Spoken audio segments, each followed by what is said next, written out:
Innovate Hub live on a Wednesday. We're a little bit behind because I was having some technical issues with my software. I'll be honest with you. A couple of links and that I had weren't really working, so I had to have a mess about. And Mark's joined us now, so he's sat in the green room and he's chilling out. So yeah, we're going to have Mark Neeson on. Got a great response from everybody with Mark coming on, and I've been told from Stuart and a few other people that I'm lucky that he's coming on because he says no to stuff before when people have asked him. So I'll tell you the truth, it's an honour to have him on.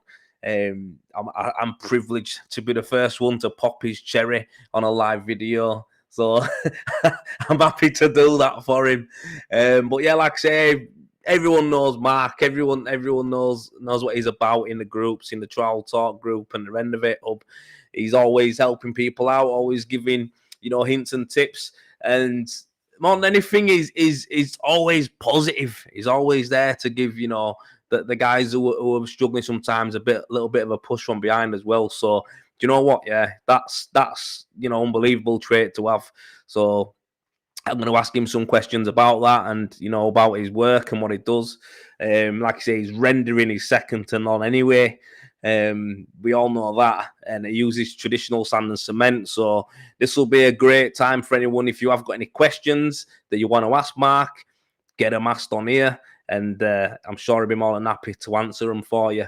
So yeah, I'm gonna wait. I'm gonna chat a little bit more because I wanna get some more people on. There's 15 there, but I know there's a lot of you who wanted to watch this. So I know if I get him on and we start, people will be like, "Oh, I've missed it," and I know you can watch it back. But I'm gonna get this pumped about. I think it's going to be going on to the onto the Trial Talk group as well. So that link should be on there. So yeah, Trial Talk Help Group, that's on there. Stu shared that on there, so that's good. Cheers, Stu, mate. Hope you're good. So yeah, we're good, man. I hope everyone's having a good week back at it. I know we couldn't do no last week because the weather was terrible, and honestly, I was at home twiddling my thumbs. I was losing my mind. I just wanted to get out and go to work. Yeah, yesterday were mental storms, wind. Today we're windy as well, but we still managed to get out and get some stuff on wall. So yeah, I was in my element today. I was actually underplaying today. I was doing a load of pillars, a lot of detail. So I just thought, you know what, wind's out. Don't want to set machine up and all that. Just to do a few bits and bats. So I just started underplaying. And you all know that I hate underplaying, but it had to be done today. And I quite enjoyed it, to be honest with you. Quite enjoyed it, working the old shoulder and tricep again. But yeah, it was good. It was good. I can't complain. I enjoyed it. Oh, what have you guys been getting up to? You all been doing something? You all been back out? I've seen a few good jobs coming up on the Renovate Hub today. I've seen a lot of jobs coming up, some good ones. So yeah, nice one. Yep, Richard on YouTube watching. Cheers, mate. Thanks for that. How's office coming on? It's there. It's there. I can get in there now and do a bit of work in there. It's all good. I loved having a bit of time off. Yeah, I know what you mean, mate. It was nice. Yeah, it's nice for a couple of days, isn't it? But then it's like, nah. I need to get back to it, me. I can't just sit at home doing note, me. It's not. I can't do it. I need to get out. But yeah, good evening, Aaron. Hope you're good. Eric, hope you're good, brother. Who else is there? Stuart, cheers, bro. Who else is down there? Let me have a look. John Edwards, hope you're good, my man. Kieran Lee, yes. Woof. Mark Neeson is racking the numbers up early doors, man. You can come on next week if you want. But listen, I'm gonna get him on in a second. I'll tell you what, right? You know when I hear a Northern Irish voice, right? It makes me feel warm. It makes me feel warm because I don't know if you guys know, but my mum was from Northern Ireland. She was from Belfast, and obviously all the brothers, my uncles, my aunties, and everyone's Northern Irish on that part of the family. So the accent and how it is and how it just comes out. It reminds me of my family. Do you know what I mean? So I really like it. It's a nice accent. It's one of the best accents out there, to be honest.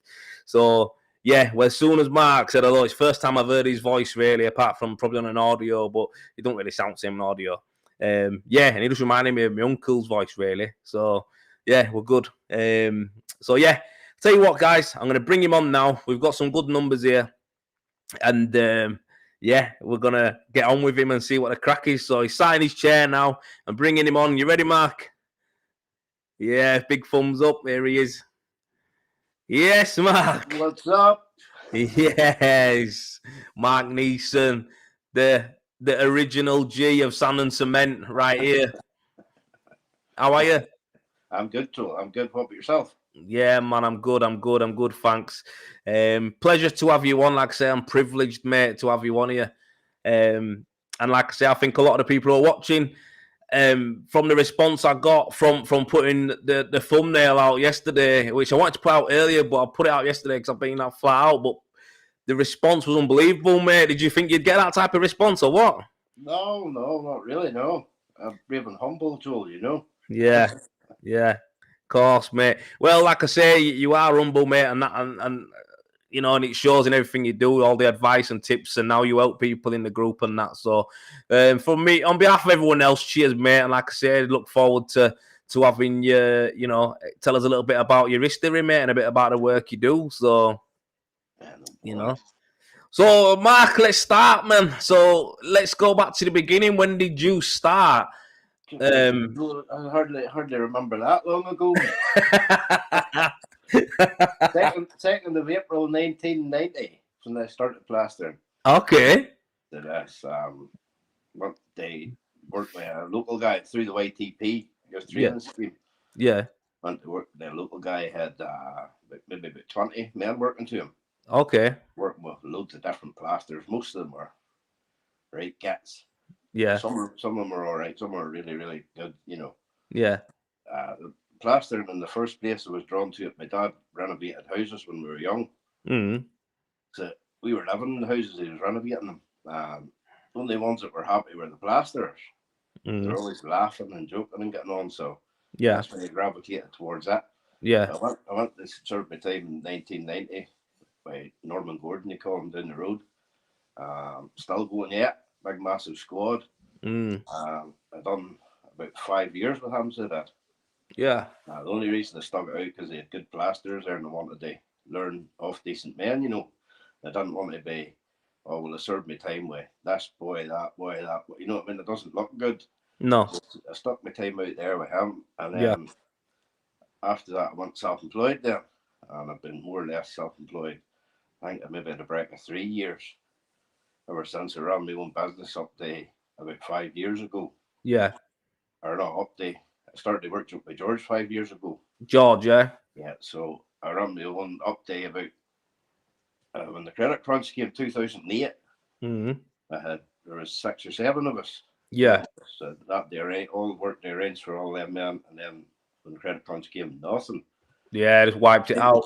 Kind of put the lights out a bit, but it continued on to about 2011, and yeah, it wasn't in a good place at that stage. It was really, and all that there. Yeah. Every thought in my head, believe it or not, was negative. That's maybe why I'm positive now with everybody. Yeah. Every thought was negative.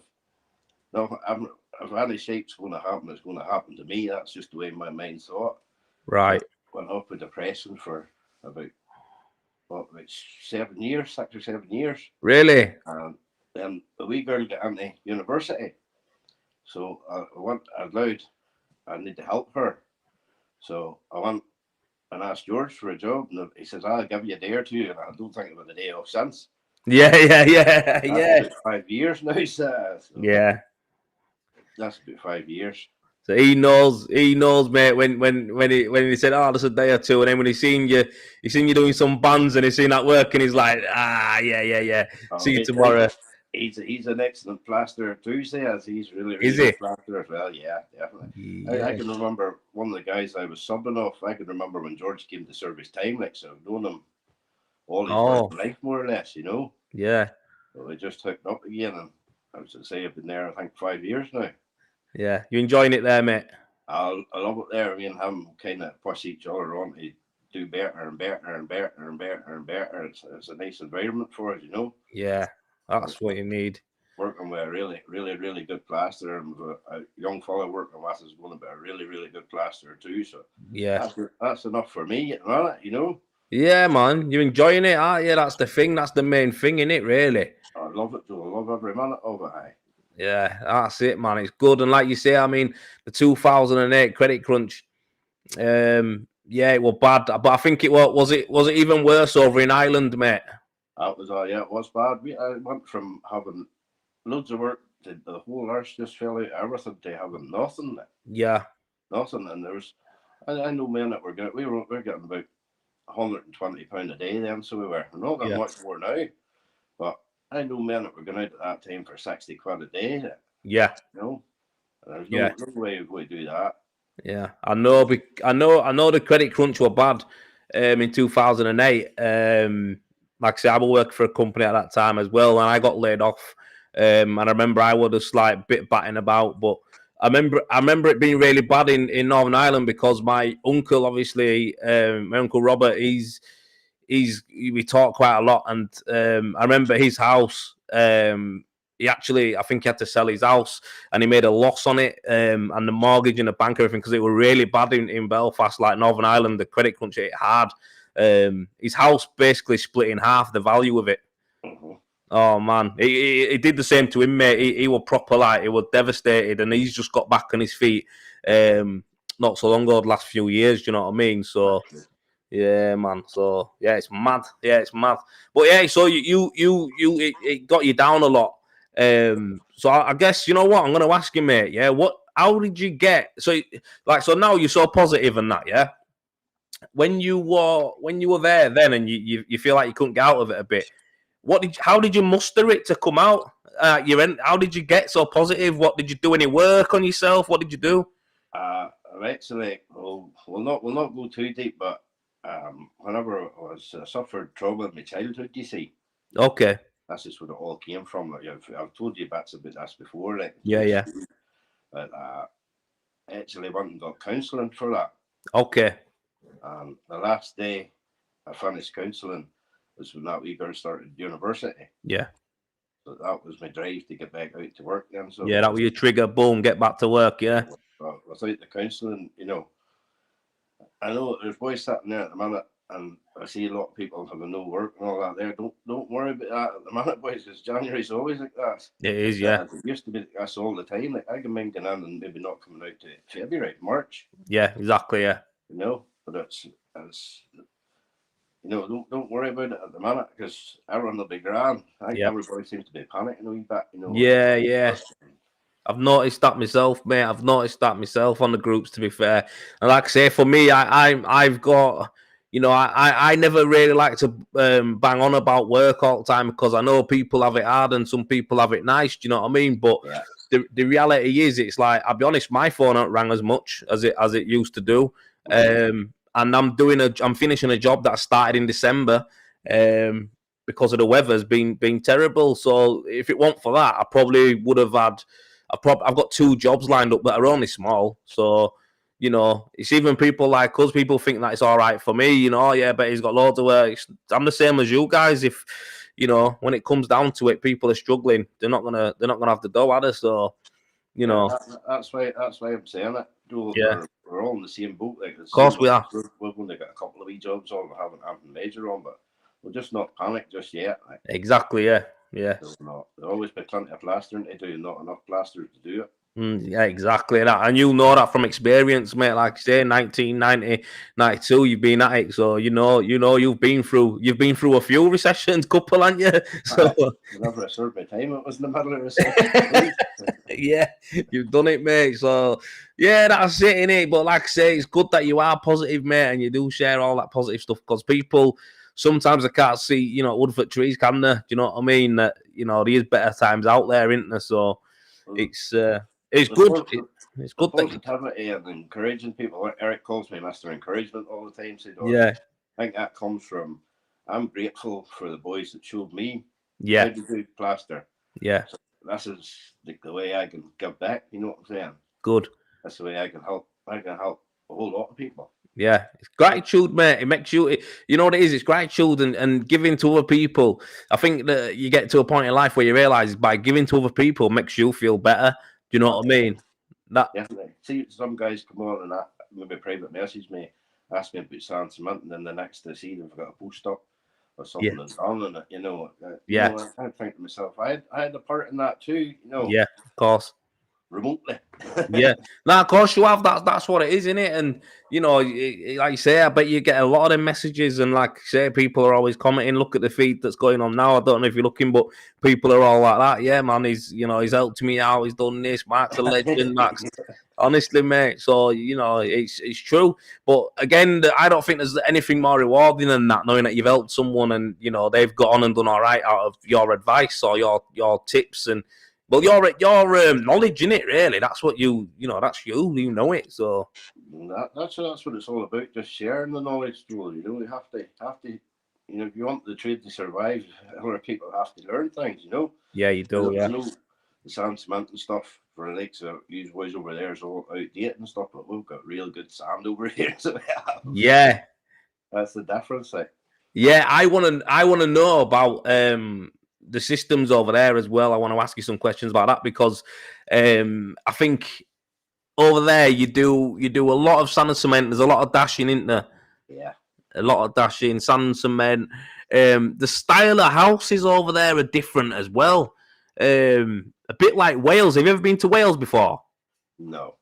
Well, Wales, right? Well, when I've been to Ireland, I've been in Belfast, so it's Belfast city centre is just like the estates are just like in England, more or less. They're just the same red brick houses. A lot of them, a lot of old workers' houses and stuff like that, like terraces and stuff in there.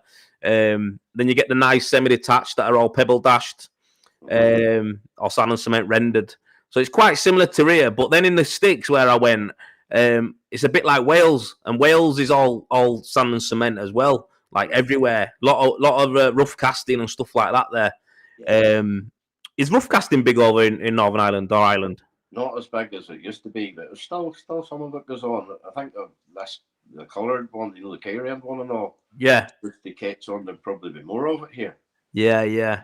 And people over here seem to think like a wet dash seals a house up better, But yeah, you know yourself, it's cement, it cracks, it shrinks. Yeah, yeah. All you can do is combat it. Like we mesh everything now, even working with sand cement. We mesh Yeah, you mesh it all. Points and everything. If it's a chip off, we mesh the whole place. So do everything can't be stopped cracking, but you're still going to get some of it structure. Yeah. Structure, exactly. You can't help the structure, can you? That's I mean, So how come you do sand and cement? How come? Like, is there a lot of people that do it? Because I know Colm Tully. Every man in Ireland can sand cement every bit as well as I can. Really? Yeah. Well, yeah. What's he called? Colm Tully. He does. Yeah, he does the bag. Kilsan.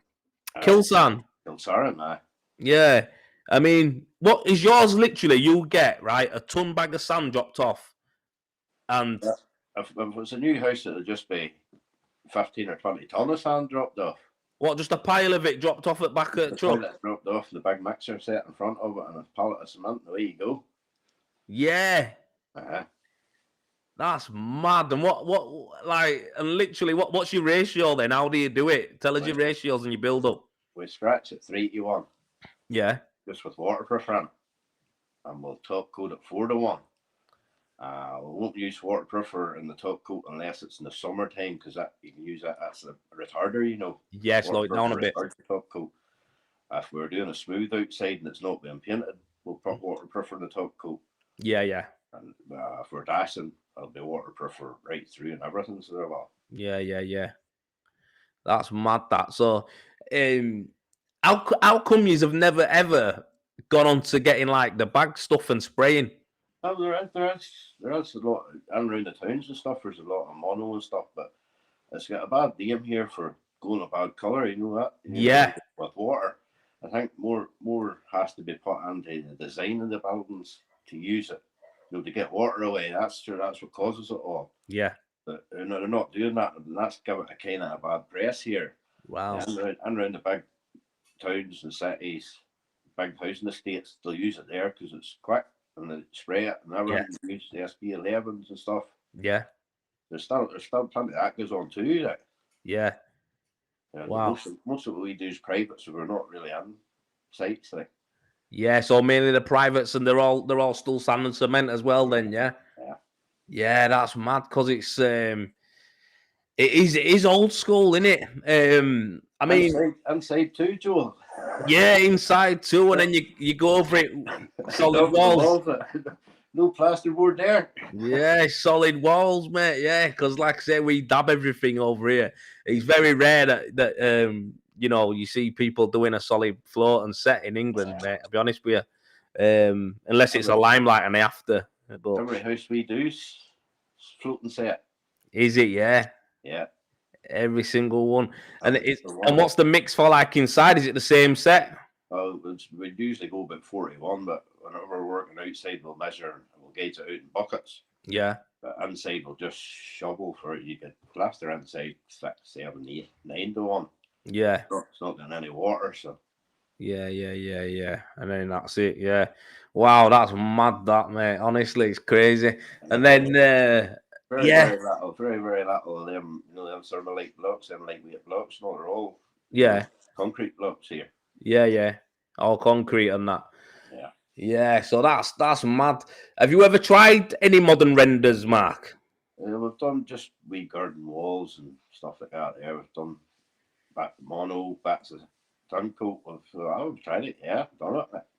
Mate, you would be like, I think you would probably be like the best thin coat renderer out there if you were if you were doing that over the top of your base coats, mate. Because some of that stuff I've seen floated up, like that video you put up today, it was like, that's gorgeous. That like over a day or two, get a coat of primer on it, get it sprayed to it. Yeah, too right. That's what I'm thinking. It just needs a bit of primer on, and boom, it's on, innit? But yeah, it's good, man. It's good work. How many people are in your team anyway? It's just me and George and Colby at the moment. That's just the 3 of us. Oh, is it? Yeah. Yeah. Oh, good. And you're just nice like that. Does Colby do a lot of the mixing, or do you take it in turns? How's it work? Him and George take it in turns. Oh, so you don't do none? I'm the worst mixer man I ever was. Yeah,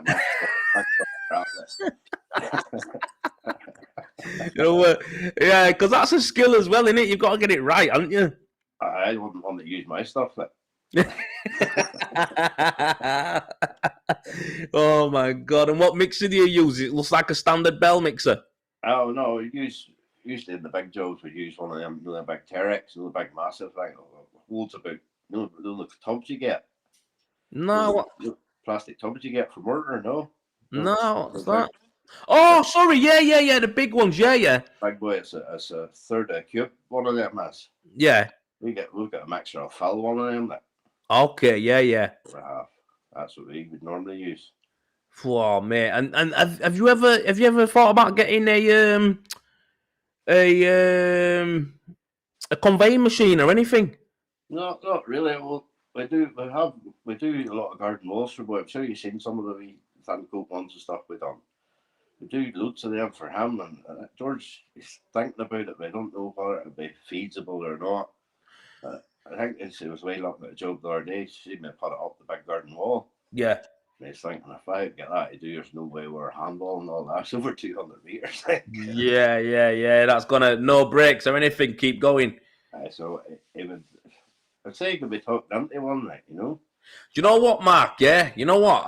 One day I'm gonna come over to Ireland, right? I'm gonna bring my machine, and I'm gonna spray some of your sand and cement through it onto. I'm gonna do it. No problem. You're welcome anytime. Yeah, I'm gonna do it, mate. Yeah, I am. To be fair, I'll be honest. I'm due to go over there. I need to go see my uncle. His wife passed away just before Christmas Eve it was. To be fair, I need to go see him, mate. To be fair, to catch up with him, go show him some love and that. So I probably will pop in and see you, mate, when I'm there. To be honest. Yeah. Welcome anytime, Joel. As long as you've got a spare on board and travel, mate, I'll come and see you. Plenty of them. And you can show me up on the sand. I don't be putting on as quick as the machine anyway, let me tell you that. Yeah. Oh man. Honestly, mate. And applying today, I was like, enjoyed it, mate, because it is nice to do in it. Do you know what I mean? I know I give hand application a bit of a bashing, but you know, it's the skill in it, mate. There's still, you know, the trowel work and that. It's just, I don't know. You can understand why a lot of people can't do it. Let's just say. Well, it's a lot of skill involved in it. There, it takes a long while. Whenever you can do it, and somebody looks at you and thinks, "I could do that," that means you know what you're doing, mate. Yeah. And they try it, and it all falls around their feet. Yeah. All the time. That's what it is. Everyone always says it. Everybody's give plastering a go. That's what they say anyway. They all go, I've tried it. Not for me, that. It's not for me, that. And it's like, that's what they all say, don't they? It's like, definitely. It is. It's not easy. It's not easy, mate, and it's physically a hard job as well. Do you know what I mean? So I think it's one of the best things that happened to me, because when I first started getting into this, Mark, I didn't know where I was going to go. Do you know what I mean? As far as work and careers and that, I didn't have a clue. And like I say, everyone knows I blagged my first job there, and I got it, and you know that was the rest of it's history. But I think. Yeah, I think what I'm going to be doing this year, Mark, is a lot more stuff, you know, at Renovate Hub, and I'm going to try and get some people in, you know, young people in Leeds into plastering and rendering. Yes. So I'm going to try do a few free workshops for local kids and that. Do you know what I mean? So yeah, I feel like something like that when we were younger would have been. It'd have been good. It'd have been good, even if they just see it. You know what I mean? As a young age, they get to see it and be like. You know, because I never knew what plastic. Like, I'm sure. Well, your dad used to do renovation, so you know the crack. You've been around it, but for me, I've never seen a house get built or anything like that before I come into trade. Mm-hmm. So I think a lot of kids are like that in inner cities. They don't have a clue about how stuff's actually done in the building game because they've never been around it. So yeah, I think it's one of them. It's mad, but yeah. How old's Colby? Colby's 21. He's doing well, isn't he? Yeah, his second year's finished now. That's him into his last year now. Yeah. And what happens after that then? Oh, well, he stays or he goes his own way, whatever. But I told him if I see George is Colby's dad. All right. So I told him that if he takes over the firm, I'm on a pay raise already. Like, if he's watching Colby, pay raise. I'm on a pay rise. That's sick. That is good that you've got your team there, aren't you, man? You work every day together as well. Well, we haven't worked that much with the weather since Christmas. We've only outside zone, so yeah. We worked last Monday and we weren't out to today. So all right, yeah. But other than it's every day. Yeah, normally it's every day. Yeah. All right, cool. I mean, yeah, it's mad. So, I mean, have you got any other ideas? Have you thought about doing any like training or anything yourself, like to teach people, or are you happy with how you're going with it? Oh, I'm happy. I'm happy just tearing away. Yeah. My own wee bit. I'm happy doing that, Joe. So. Yeah. I know, like I say, I feel like there's a lot of I don't know, I feel like you'd have a great reach, but I think you'd be awesome for young people, you know what I mean, around your ways, you know what I mean? There's loads of guys there in the group who are always saying that I'd love to come over to you and yeah. Get on with me and get over here, no problem. You can come over and get mucked in anytime. Yeah. And enough of you's coming in, I could take the day off. That's what I mean, though. Like, so it's one of them, mate. You're kind of a natural teacher, really, mate. Like you say, people are drawn to you. They want you to, you know, to show them the way. And I guess that's just through your quality of work as well, and how you are, mate. So I love it. Though, see, just concentrating on that there, it's in front of me and not thinking about anything else. Yeah. Be the therapeutic bit about it. Like that's what drew me to it. Yeah. Me have it now too. So whenever I'm just concentrating that wall in front of me, making it as good as I can. I'm not thinking about anything else. Like, so. Yeah. So is it a bit of a getaway for you then when you're actually putting it on? Yeah. Is it? Yeah. Even like the floating and stuff. Hey, you do it just naturally. You're just an autopilot, as you talked about the other week. Yeah, you do, don't you? That's what it is when you get to the point where you're just like, yeah, I know this is gonna look mint here. Like, just do this, You don't even have to think, do you? You just go. Definitely not. And before you know it, you look back and you're like, bloody hell, I've done all that. Or You know what I mean? Like, it's crazy, isn't it? You just don't even think. Yeah, you're right, man. I mean, it's good. It's good that you have that, because sometimes as well, Mark. I know you'll see this as well, where you get people on groups and that where they're like, "Oh, I hate this game, me. I wish I would did better in school," and that's what they all say. That's just what you make of it, is it not? Like, Yeah, it's up to you what you want out of it. yeah, bang on, mate. That If you said, don't enjoy doing your job you're doing, do something else. yeah, yeah. You're right, mate. That's it. It's as simple as that. But a lot of the time, people won't. They'll just keep going, won't they? And the thing that makes them miserable. I wouldn't go out, if I didn't enjoy what I was doing, I wouldn't go out the door next. So Yeah, you won't do it. no, definitely not. No, that's it, mate. I mean, yeah, it's similar to me, that, mate. Like I say, I went through a point of where I thought I didn't love it, mate. I thought I didn't love it. I thought, like, it was a few years ago when my company, Cut Plastering, went under. It was like, at that point, a few years before that as well, while it was doing well, I kind of didn't like it, even when it was doing well. And I say doing well, it was doing well as in it was growing and stuff like that, and it was making money. But it it was it won. It didn't give me any satisfaction, mate, like of what I thought it might have done. The real thing for me, Mark, is similar to you. I like to do the job. Like, I like the job, mate. I like to get my work boots on, my trowel out, my tools out, my mixer. I like doing that. Do you know, that's what gives me happiness.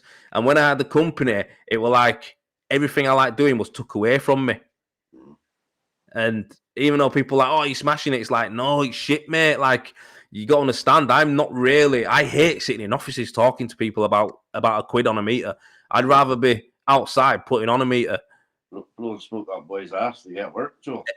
Yeah, exactly. That's it, exactly as well. And it's like, So when you say it there, mate, like you say, if you didn't enjoy it, you wouldn't do it. And that's where it got to with me, Mark. It was like I had opportunity. I didn't have to fold the company. I had some stuff worked out where I could have kept going, and it would have worked out. But I sat there and everything was done. And like you say there, mate, I love how you say it. Like you say, life's what you make of it. I was sat there and I was like, honestly, my missus and that were like, what are you gonna do? Are you gonna think? And everything was lined up, and I just went out. I went, I'm done. I said, I'm done. So I don't love it. I'm done. Don't want to do it. That was it. And I packed it in. Obviously it went, and then literally, Mark, I was in a dark place like you said you were, and then that's when I just started climbing out of it again. I started renovate, and then that's it. I'm doing what I do. Well, rendering's always been my favourite aspect of plastering, and that's where I went. But like you say, I like listening to people like you who've had experience and that, and the way you explain it and talk about it. It makes it almost, what it does, Mark? It almost makes me reassured that I made the right choice. No, you did. You fell back in love with what you loved in the first place. Yeah. You did. Yeah, that's what it is, mate. It's mad, innit? It's mad. And for a long time, I was confused, but then now I realise it's like, that's what I like to do. I like to help people as well. So I like doing the training part. I like to show people what I know. Do you know what I mean? Yeah. So, yeah, it's mad. It's mad. Like I say, a lot of people know that you love the game and you're in it, but do you feel still, Mark, like you can, like you learn, do you feel like you're getting better, or do you feel like you're learning stuff like every year or whatever? Oh, every job we do, learning something different. We learn a different way to do something, or something that makes it look better. Every day you're learning this. We stop learning, it's time to retire, and it's not that time yet. Yeah, it's not, is it? I think that's crazy, man, how it happens. Like, obviously, you do flawless work, but then sometimes you do a job and you must think yourself, like, when you do your work, you must think, that's better than last time, that. But like, that's what we were saying earlier on. We're working with George there. We kind of push each other to be better. So yeah, the standard of our work keeps getting better. Yeah. Don't get me wrong. I could stand back and see lots of things wrong. You know what I'm saying? Anybody can. Yeah, of course. Anything that's done with two hands, the hook and trowel, there's going to be discrepancies. Like it's not like Yeah. 100% perfect. Yeah. But for the client, as long as they're happy, that's all that matters. Yeah. And they can't see anything, mate. A lot, like you say, with the work you do, mate, to the level you leave it. I mean, you're talking about something that no one who doesn't do this trade would even notice. Like, Oh, that's what I'm talking about. yeah, that's what it is, isn't it? People won't have a clue, mate. They'll just be like, what you know about? Like, I've had it on jobs where I've gone, I'm not quite happy with that wall there. And I've gone, oh, why? What's up with it? And I'm like, oh, shouldn't have said that. Help yourself. But that's what it is, though, isn't it, man? It's good though. But I mean, that's why you are so good. Then that's why you are at the level you are, because you criticize your own work and you want to get it better. Rather than that'll do. Do you know what I mean? That's not the mentality we have with our trade, I don't think. We were working the building contractor there to about June last year. We're just with him all the time, you know. They were his attitude whenever you asked him to fix something for you. Block work was shit. Most of the joinery work was crap. Yeah. It was crap. You asked him to fix something, he says, "I'm sure it'll do fucking right there." And I won't do right, Joel, you know. No. So once I kind of come to a head with him, so we're off out on our own from underneath him now. Yeah, yeah. That's probably why we haven't got a big lot in front of us at the minute, you know. But that'll come. That'll come. Yeah, yeah. No, you do right, mate. Like you say, I've done the same, mate, on jobs. But it's like, they just expect us to cover the shite. You know what I mean? And it's like, yeah, get your blocks nice, man. You don't need to have steps in them like that, and fucking blocks missing and stuff. Or just put a bit of gear in it. What do you fucking mean? Put a bit of gear in it. You know what I mean? Put a block in it. One of the last jobs we done for him was the garage, and upstairs in the garage there's big steel beams out each side. So they're 30-foot long, 40-foot long. Two ends of them steel beams were sitting on two dry bricks, not even built in. Oh man! And two dry bricks, and they're only sitting on the bricks by. No. Give off about that. You know that should be a concrete. Even I know that should be a padstone that thing sitting on. That should be built. Yeah. So that kind of was the start at the end of it with them, you know. Yeah, you need a concrete pad in there, mate. Yeah, at least two ends was sitting on two bricks. Yeah, it's not really ideal, is it? Not at all. Yeah, that's it, man. When you start going over stuff like you as well, if you've got a conscious about you, it's and you deliver your product to a high standard, as you look at stuff like that and you just think, why am I even part of this with you? You don't care. Do you know what I mean? Why should we have to cover up that crap? They make it look polish a turd, as they say. Yeah, that's what it is. Polishing a turd. Yeah, polishing a turd, mate. Yeah, if you don't have to do it, mate, you don't do it, do you? That's the thing. I understand when people are struggling and that they might just want to do, just do it because it's a few quid and that. But if you don't have to, it's nice to turn stuff away in it sometimes when it's like, nah, it's not for me, that. But the same boy involved will probably come back at some stage and then we'll take pleasure tell them no. Yeah. Well, that's what'll happen, won't it? He'll have someone else in and, they'll make an ash of it. It's generally how it goes in this game, innit, mate? Yeah, the boys on there and they dashed the house, just dashed it to the ground. You need a plant in the dashed house that they stop dirt from rising up the wall. You just let them dash it to the ground and stuff. So. Yeah. That tells you enough. Yeah, that's it. It does, doesn't it? That's it. You just think, what's the point? Yeah, it's mad. Mm-hmm. So internally, on the houses, right? Do you just do sand and cement and leave it and paint it? No, sand cement and then skim it. And what do you skim it with?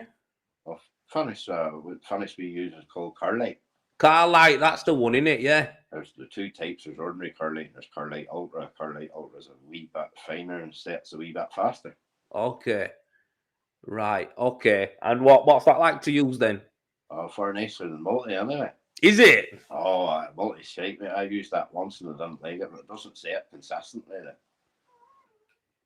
Didn't like multi at all. Do you know what? When we had I think we had a shortage over here and people getting Carlite in, and they were saying that they didn't like Carlite.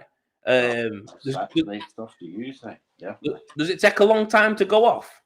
I think the Ultra, it says an hour and a half to 2 hours, but it's 3 hours all day long. Is it? That's but then we're usually using half time most of the time, So. Okay, yeah. or a big scoop of cement. Yeah, big bit. Yeah, that's it. Put some cement in there, mate. That's it. I mean, what? So, what about the standard one then? If the ultra goes off in 3 hours, what's the other one like then? Well, it says I think the ultra says 1.5 to 2.5, and the other one's 2 to 3. But they're both more or less exactly the same. So Are they? Yeah. Yeah. All right. So it don't make much. Then down south, then they've got different stuff again. They use skim coat down there. Okay. But Carlite and skim coat was all made by Gyprock. Yeah. Gyprock, Ireland. So obviously comes from a quarry here. Gyprock's owned by St. Gabain, same people, Brett Gypsum. Yeah. They're all the same, like. Yeah, but there's different products with different areas, in it. Just comes out a different quarry, so you know. Yeah. Or so the one down, the one in south, is that white? Is it what? Is it white? The one, the one down south in the skim coat's a red bag that comes in. But what colour is the gear? It would be grey colour. Grey, yeah. Okay. Yeah. I thought it'd be white. Dries out pure white when it's set, when it's dried out completely, you know. Oh, it dries white though, yeah. It dries raven white, yeah. So does our Carly. Oh, it dries white, and then what is it like to touch? Is it set rock hard, or can you scratch it? No, it's hard stuff. Is it hard? Yeah. Because I know obviously on continent in Europe and that they use a lot of their stuff you can fucking scratch it, can't you? It goes soft and that. If you've ever been away over there. No, one coat and stuff they use there. Yeah. Oh mate, God, my in-laws have got an house in France, right? And he bought some of this. He bought this French stuff, and he wanted me to skim some an old doorway in his kitchen. Now I'm, in England, I'm just like, you know what? Yeah, it's small wall. We're best off just doing it full wall. It'll look nice. You know what I mean? It's only the door took up half a wall, more or less. So I thought, you know what? I'll do the full thing. And we went to Merchants, and we got this big, massive bag of he said it says skimming in French. Got it back, mate. I swear to God, yeah. I mixed it up, Mark. By the time I mixed it up, turned around, wet me on board and trowel, turned back around, it had gone off. Wait. So I thought, there's maybe sat on the supplier just 6 months. Oh, mate. I mixed it again. Thinking, all right, some gear, you mix it again, it comes back to life. So I did it, mixed it again, it come back to life. Thought, all right, cushed it, that's all it needed, sorted. So I've put the door on to dub it out a bit. And then I went back to bucket to start skimming the rest of the wall, and it had gone off again. I was like, I just said, mate, I kept mixing it as much as I could, got a coat on it, got it as far as I could, and I just said, look, mate, I'm going to have to come back over with some multi-finish and skim this up. Big a multi over the shoulder. Oh, mate. So he drove his car over to England, and then literally he's stopping here for a couple of weeks, and then on the way back he just loaded it up with some plaster. and then I used British gypsum skim to do his kitchen and his lounge and dining room ceilings. I did all of them. Do you know what I mean? So PVA'd it and skimmed all of that because he had some PVA and that. So, but yeah, well, if I'd have tried to do it in that, mate, I'd have probably got a metre square on it. It'd have dried on me. It was too much. I don't know how to use it over there. I don't get it. You better just stick to the products you can use all the time, Yeah, that stuff over there was mental, mate. The hardest stuff I've ever used in my life. I couldn't believe it. But yeah, it was an experience, that. But I mean, a lot of people are saying Carlite's nice. Carlite, definitely is nice. I Yeah. don't even like skimming, but I don't mind using that. Can you use Carlite on plasterboards and everything? Oh, is it just like multi, but Carlite? Yeah, just like multi, but Carlite is just a grey colour when it goes on. Yeah. All right, I never. Colour, but I think it's maybe a bit finer than multi, and it sets different. I find multi's wet, and it's wet, and then bang it goes. Yeah. Carlite be more gradual thing, Okay. So what? Yeah, that's it, innit? I mean, people were trying. I don't know about you, but we were all right because everyone were using the Carlite. But I mean, for us in England, mate, we had no multi-finish or board finish, right? Mm-hmm. And people were using a product. Oh, what's it called, man? One from B&Q. Make good. Make good, yeah. Yeah, that's not good. Have you used it? No, I think I've used maybe a bit once, but wasn't impressed by it at all. Mate, listen, it got to a point over here, mate, where you got to B&Q and they were giving you it for £1, mate. Like, they were just like, take it off our hands. Everyone hated it, mate. I never used it. But I remember everyone was going, mate, this stuff's shit, man. And that was their opportunity to get into the market, really, as well. Was. Yeah, mad. I couldn't believe it, mate. Like, make good, yeah. They had bonding, adhesive, and skimming, and they had their opportunity and they messed it up, man. Oh, mate, because British Gypsum, I don't know what they were playing at, but they shut everything down. Mm-hmm. So, yeah, it was mental here, mate. It was mental. Then you had people on Facebook trying to sell bags of plaster for £20 a bag. I've seen that even on eBay. Even now, you can get a bag of acrylic, but it costs you about £25. How much? About £25 on eBay. Yeah. But over here, ours is £14 2 pence a bag at the minute. I think I just looked it up the other day. Is it? Yeah. Yeah. The acrylics are both the same price. Yeah, that's what's multi-finish then over there? Well, it's probably whatever you pay for it in B&Q, that's what it'll be here too. Yeah. Yeah, because I think it's well, you know what it is as well, though, Mark. Yeah, when I talk about these prices now, it's been that long since I've used like the internal stuff. Man, when I see a bag of bonding and I see the price, I'm like, flipping heck, man. Our bonding's even dearer here than Newsboys. I think our bonding's maybe £18. £18. I think so, yeah. Can't believe it, mate. Honestly, I think it's £12 or something upwards here for a bag of bonding. I know that drywall adhesive was always expensive. I don't use much of that.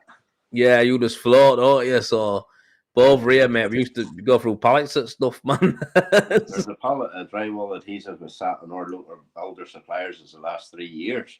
Yeah. With 6 bags on the pallet. Yeah, that's probably gone off in bags there then.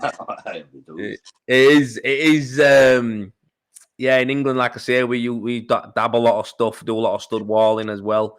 But luckily enough for me, I mean, when I worked for Rodriguez, we used to do a lot of limelight backing. Mm-hmm. So obviously some of them houses were limelight at the bottom, then we had to use browning on the top half. So the first meter or 1200 was limelight, and then the top half would float with browning because you couldn't always board the top and then just patch it in if it was an empty void. So it was like I started doing that, and at the company they want a lot of people who could do that. There were just me and probably 3 or 4 lads who could do it. Well, like I say, we practiced and on the job really. But that's when I started realizing that's the part I like. Because anyone can board, you know what I mean? When you start dabbing and stuff, it's easy, man. Just dabbing's easy and boarding stud's easy, but floating up was always something that was harder. Straightening, I like straightening. Yeah. It's mad, isn't it? So tell us what tools do you use? Because I seen on your video today, I couldn't really tell what it was, right? Was that just the feathered edge what you were using to rule it? It's like L-shaped edges we use. L? They're like that. That's the shape of them, It's 3 inch by 2 inch roughly. Okay. That is, we just buy them in the local coach works. We get 1 foot, 2 foot, 3 foot, up to 9 foot. So 9 straight edges for less than £100. Okay, yeah. Buying them, and they don't bend. That I have mine over 20 years. Really? Is it just is it heavy or is it light? No, it's light. It's aluminium. Oh, is it aluminium? Yeah. All right. And is it thin or does it taper? 3 millimeters. No, just a 3 millimeter square edge on it. Right. Okay. So it don't. Yeah, it's not tapered at all because obviously we use the feathered edge here.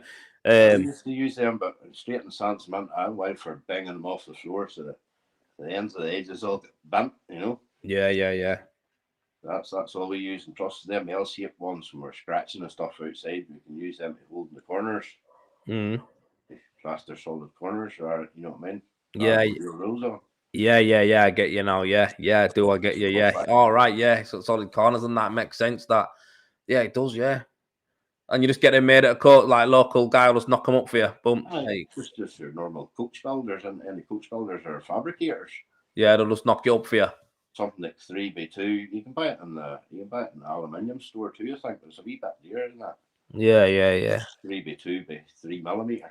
Yeah. They just knock you up for you. I mean, and what you're using as a normal and board and trowel, mate? I use an Emer hook. Stop making them, but I keep an eye on Facebook Marketplace and buy them all up. When Yeah. somebody's selling one. Yeah. Trowel, I use a 14-inch carbon. Marshalltown, yeah, and I have a 14-inch and a 13-inch Tasic I use as well. Something. Oh, right. Okay. Yeah. So what? How can we use carbons then? I mean, have you ever had the new stainless steel ones, or have you always used carbon? No, I've used stainless steel for years.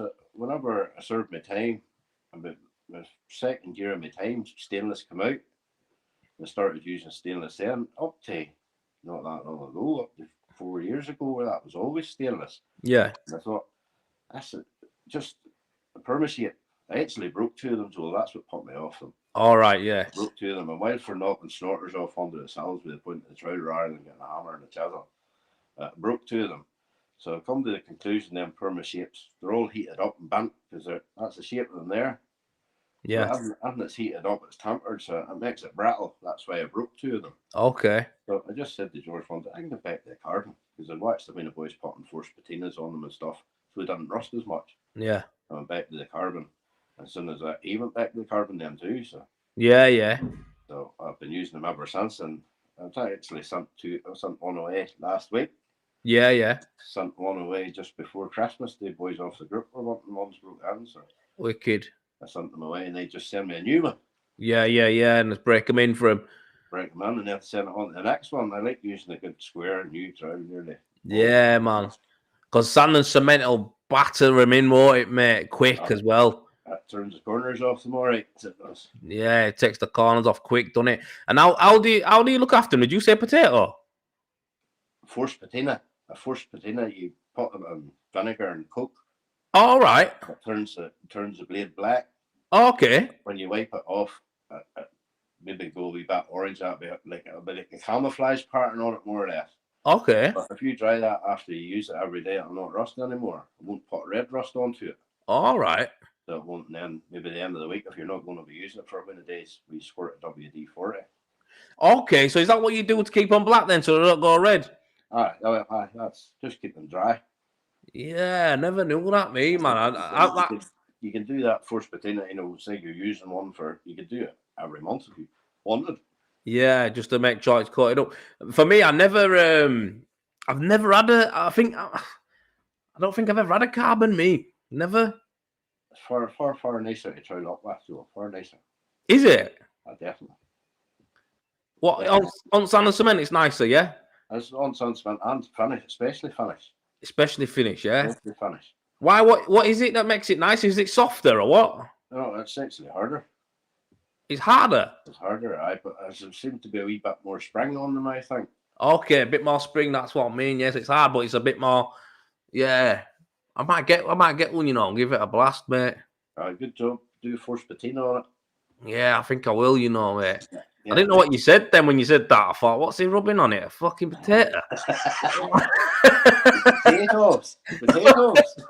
Well, what's he doing rubbing down there? Fucking mashed potato on trowel and that. Bit of gravy on there. I'm like, that just stops orange rust from forming on it, Yeah. But you see, this is stuff people don't know, do they? Do you know what I mean? Like, a lot of the lads don't know. I never knew that, me. I know that WD-40 people using them sometimes. Yeah.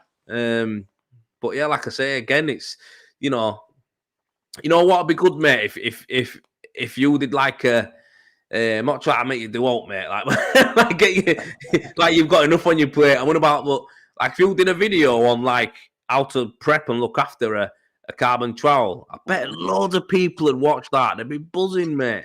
I've got plenty of pictures up when I put the forced patina on the last trowels there too, so that's Yeah, it's mad. Like I say, it's just something again where, a lot of people, they don't know. I never know about it, me. I'd love to learn about it. I'd like to try one now. I'm actually going to go and get one. As far as I try and finish up with when they're broke ends, well, definitely. Yeah, well, I'm using a thingy right now, a Rafina trowel right now, just for rendering. I've got a box full of Marshall Towns. I've got a 14-inch, a 13-inch, a 16-inch, Marshalltown. I've got 14-inch Neela, 16-inch Neela premiums. You know, the solid ones. I have a bag full of flexi trousers and started using the carbon. Don't use the flexis at all now. Yeah, if you don't need to, do you, when you got the carbon, yeah? I think I've 4 flexi trousers. Yeah. Yeah. I never a Mediflex I never ever even used.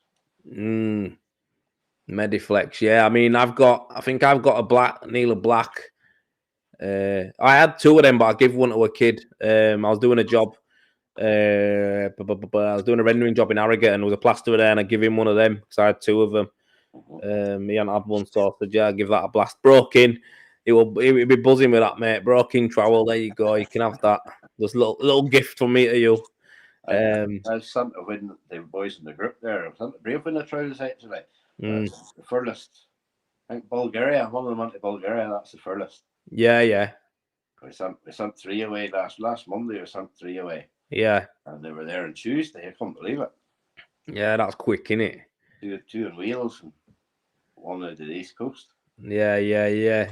East Coast. Mad that, innit? Well, yeah, no, it's good, man. It's good. Like I say, I mean, have you got any tips or any advice for I don't know, for anyone young who's coming up, who's watching?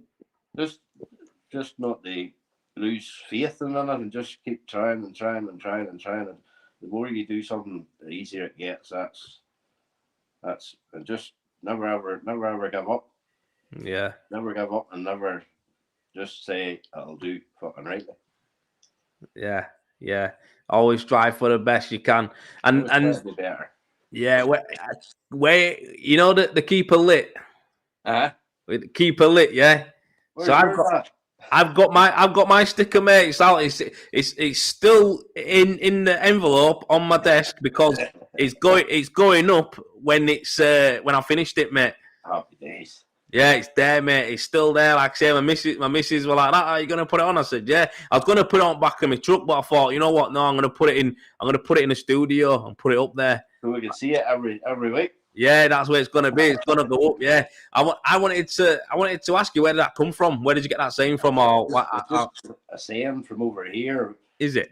Whenever I was young, my dad used to take us away to like rallies, car rallies. Yeah. So like in the middle of forest stages and stuff. And it's just keep it going. That's what it means. There's motorbikes still road racing over here. It comes from that there. Keep it lit. Even the boys tagging me now, going hashtag keep her lit. Yeah, that's what it is. Yeah, because it is. Everyone knows it's you. That whenever that comes on, that's what they do. Like, yeah, that's Mark Neeson. That keep it lit. It's good though. Yeah, man, that's good. That's good. That though, like I say, it's good that everyone in the groups know that as well. They're just like, yeah, keep it lit. It's. I think I might have actually said that to someone not so long. I'm talking to someone. I'm like, yeah, keep it lit, mate, and they're like, what? It's an Irish thing. It's that's what it. Yeah, that's it, innit? I'm just like that, mad. Whereabouts in Ireland are you from, mate? Place called Ballymena. It's about 30 miles north of Belfast. Okay, north of it, yeah. Out in the middle of the country, not in the middle of nowhere. So you ask Jay, they couldn't believe how green it was. Yeah, nice. Yeah, 30 miles north, yeah. So what, do you ever do any work further south, Belfast or like that, or? Oh, they go, usually go as far as 30 miles, but as far as Belfast, don't normally go much further than that. Yeah. Just about far as there. And I mean, you've got, what is it? So where's my family, obviously from Belfast, but then they're in Bangor as well. That's just south of Belfast, isn't it? No. Yeah, about south of Belfast. If you about Belfast northward, them two motorway. If you're ever on it, I'm up that way. Yeah. So they're just down southeast. I think it is. It's on the coast. You know where the loch's at? Well, you know the loch in the middle of Ireland and Northern Ireland. What's that? The loch, no lake, the Loch Ness. All right, yeah. And just up above that a wee bit if you're looking at it in the map. All right, cool. Are you heading towards Fingering, aren't you, as well? Where Care End is? Oh, Coolwater. Yeah. That's up more northerly too, yeah. Yeah, that's up that way, innit? Top left. I think I might be going there one time, to be fair. It's bad you boys can get K-Rem better than we can. Yeah, I know, yeah. So See, for us to get K-Rem, we have to go to a builder supplier. yeah. Get the builder supplier to order it. Then K-Rem gives them a time slot. They send the lorry down to lift it. We can't go straight to K-Rem and get it. I understand that, like, Yeah. was coming for a bag of this and a bag of that, but it's not, it's not on the shelf over here. Yeah, that's crazy. I can't believe it's not on the shelf, man. Mm-hmm. I can't believe that because it's the number one render in England. That And even Weber, we've got a big, massive Weber factory here too. have you? Oh, Yeah, we can't. We literally over here. It's the number one thing, mate. It's K-Rend everywhere. I think that people ask us for K-Rend here. They don't even ask for coloured render. They said, "Have you got K-Rend? Do you do K-Rend?" yeah, it's far nicer, Joel. I think it's what. It's far nicer. It's a wee bit more closed. Weber's very open, I think. Yeah. Different grain sizes in it, isn't there? There's some monos now that are super fine, mate. That when you rub them back, you don't even, it don't even look like mono, mate. It's that closed and fine. You know what I mean? There's loads now. It's an interesting game over here, mate. Like I say, there's all sorts of systems. EWI is going to be big over here. Have you had any hints of that going off over in Ireland or? I've seen one EWA job going on in the last 20 years. Like, so I have. Wow. I think it's a really, really good thing to do. It's a good system, mate. Yeah, it is. Seen as anything else that needs to be done properly. So there's not a lot of houses done in Wales. So there's a wild mess up with them. Yeah. It went bad in Wales, didn't it? Yeah. See over here, like, Donegal, that's part of Southern Ireland, but it's to the west of us, Yeah. They've got, you ever hear the silica? Yeah. They've too much silica in the blocks, and all the houses are cracking, and they're all structural. Like, yeah. Look it up when you come up. Silica crisis in Donegal. You see the state of some of them houses, and people can't get paid out or anything else. Like. Oh, never. People, family homes, and it's just ridiculous. And I think the company that made the blocks, they're still going. Really? Mm-hmm. No way. Must have been giving somebody a backhander. Yeah, it must have been a big backhander as well, mate, because, like you say, people have bought the houses and that, and they can't even get a payout from it now. Someone's got to pay. Look it up, do you see the state of some of them houses? It's scary, like. Falling apart. Mm-hmm. Yeah, it's shit that, ain't it, mate? Like you're saying, that the one in Wales were bad as well. So many houses down there just condemned, mate. People living with mold everywhere. It's just crazy. Sure. Well, that's again bad design. People don't know, applying it wrong. No ventilation. There's loads of things. You know what I mean? It's crazy, mate. It's mad. You've got to do it right, haven't you? It's worth doing right. Mad, man. Yeah, I don't. Yeah, it's crazy. So you don't. It's just all sand and cement, then, isn't it? You guys are rocking out over there. Yeah. Shoulders and backs for days. You lot. Love it. Yeah. Nah, it's good, mate. It's good to hear, like I say. But I will one time. I will come out. My Optimates could go in my truck, you see. So it's like if I drive over and I go over on ferry, I could literally just bring that in my truck and just so I could just have a go. Do you know what I mean? Oh, boy, no problem. I'd love that. I do. What about Edinburgh, Hagman? What about Edinburgh? Yeah. I'm there, mate. I'm there, 100%. 20th of May.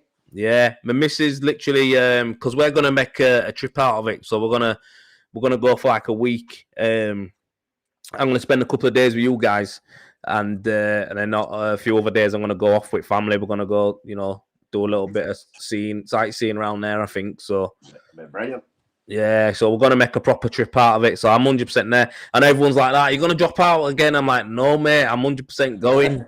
I'm 100% gonna be there. So I hate to tell you now, Joel, don't begin at McDonald's with it. Why? He doesn't know how to work a machine there. Yeah, he's not. You don't go to till anymore. You got to work big iPad, haven't you? Did you enjoy it though? Yeah, was it good? A brilliant meeting. All the lads I've met Jimmy quite a few times. Yeah, Sullivan I have, because I was always over with my daughter. She was in Edinburgh Uni. Yeah. So, you're around there, look. Oh, lovely. See them pair there, look. Yeah, yeah. That's my two. You make the most of her while she's wee for. She's 25 now and he's 21. Wow. Oh, that's Make awesome, the most mate. of them when they're young. Yeah, yeah. So what you got? Are they, and they're over there, aren't they? Oh, she's actually in Australia. Oh, is it? She moved to Australia with her boyfriend there last May. Oh, okay. She's coming home in June for a holiday, and then she come back again. So Yeah. my lad, he lives with his mother way down near Newry. Okay. He works in Heister forklifts. All right. Yeah. He works in the forklift factory. Okay. Yeah. He does. So. Yeah. Good. But that's it. They're happily here, right, aren't they, mate? Oh, definitely. Yeah. On the phone. She's on the phone with me nearly every day. Like. Yeah. Man. He's not so much that boys is like. Yeah, but the girls, yeah. Aye. Man. It's mad. Best thing, mate, to ever happen, that man. Best thing that ever happened to me too, mate. Yeah, I can see, and that's what I like. It's like I can see with men, that's what it is. It's when they've got a child, daughters especially, but obviously sons as well. But it's just like that. You can just see, can't you? It's like there's a certain thing that lights up in you, isn't there, man? When it's definitely. Yeah, you've got a glow. You have a certain glow, like brings you joy. Yeah, like no matter what, you look at them and it's like. My two have the same birthday, so they have. Have they? 23rd of June, 4 years between them. What? Chances of that, eh? That's family economics, that is, Joel. One party does all. Yeah. Boxed off. That's it. Smart, that, mate. Good thinking, that. The ex-wife knew when to stay away from me, though. Yeah. Oh, that's mad, that, mate. Honestly, that's crazy. Yeah. So what? Yeah. So they live down there. You live up there, and yeah, man. It's it seems like you're really enjoying it, man. I live at home here with my mum and dad to do. Okay. My mum and dad's in their 70s, Yeah. So I stay at home with them to do so. Yeah. Quite easy life, Joel, to be honest. Yeah. But you're enjoying it, aren't you, mate? Oh, aye. Yeah, and that's the main thing in it, mate. It's like you say, man. It's just, I think growing up and that and going through things, you start to realize like what actually does matter. And yeah, it's fuck. I sound like an old codger sometimes, me, but I just think because I don't know, with mixed stuff you've had growing up. I think.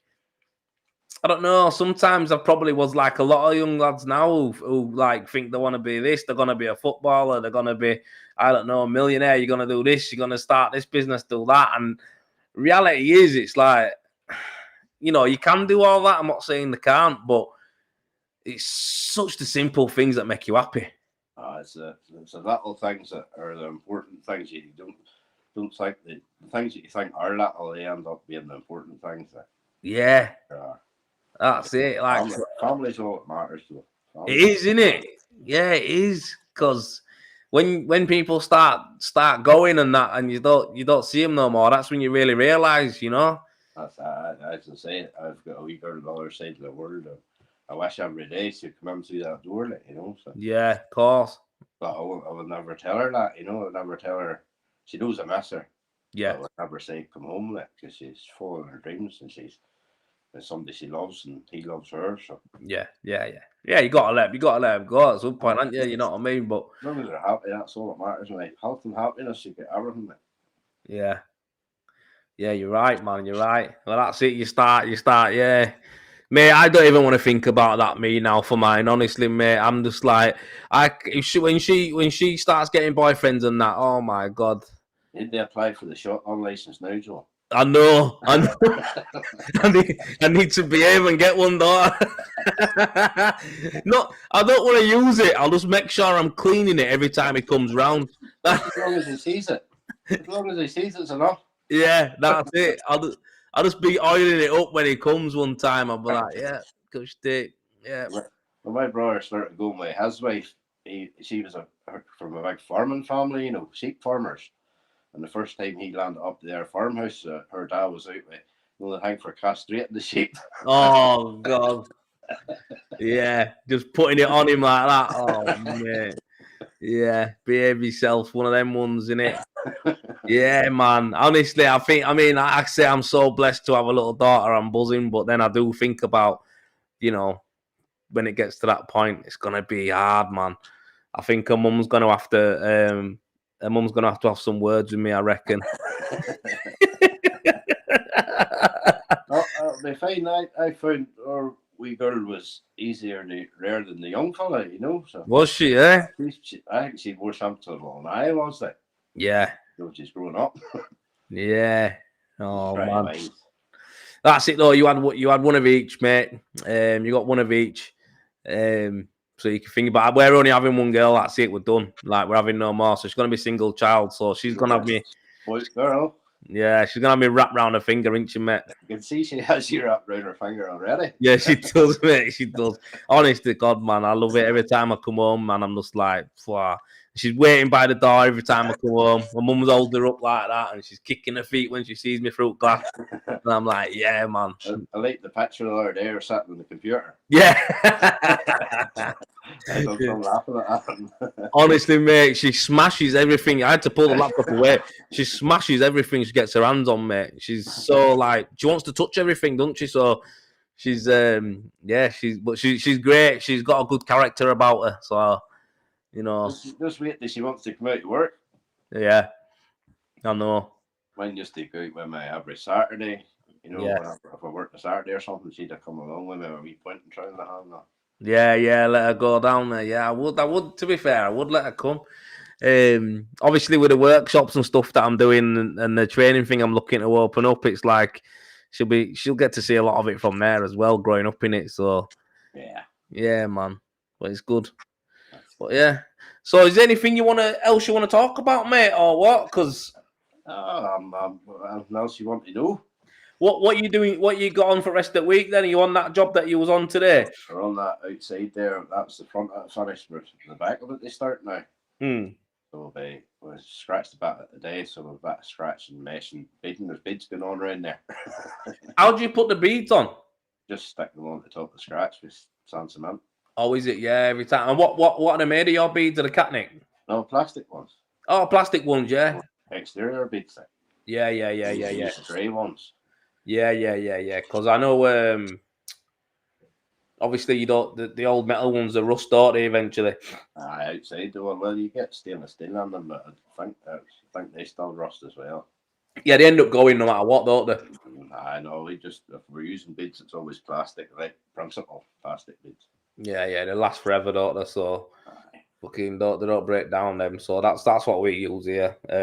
I've started sticking them on more than using adhesive, We see whenever in the winter time there we would scratch and set them into the scratch. Yeah.